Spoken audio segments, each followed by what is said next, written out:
to hold something, but I didn't know what she was going to hold. So I'm just playing.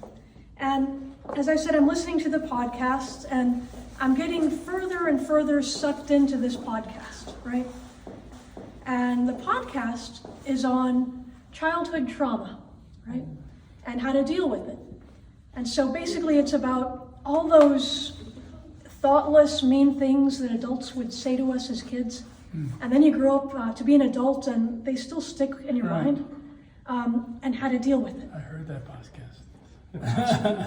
So I'm working on this piece, and the guest speaker is Dr. Gardner, and she shares a story from her childhood, and good golly, you know, I felt it. I felt her pain.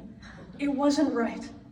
And then Chris Miller shared his story, and again, good golly, it was just so many emotions.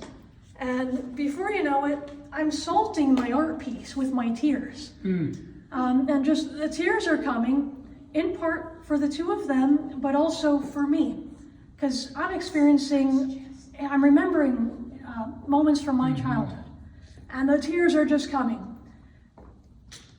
drowning my little art piece. And now what, right? And so Dr. Gardner explains the next steps. She says she uses a baseball bat, all right, to take out her aggressions. And the other method is she encourages us to go back in time. So adult Denise would go back and confront child Denise and console that poor child Denise and tell her, no, you're not wrong. And those emotions that you're feeling, I validate those feelings. And Dr. Gardner also said, confront those adults, tell them off, use whatever expletives you want, get angry, deal with it, again, all in your mind, right? And so all of this is unfolding as I'm working on this piece. And in an instant, I knew exactly what this piece was about, like that. And so I quickly run to my other room where I have all my junk and art supplies. And I pull out a baseball bat, a little mini bat. Side note, another story for another time, I own 2 mini bats. There is a great other story we will save for another day. So I pulled out the little baseball bat and I put the words, speak softly and carry a big stick.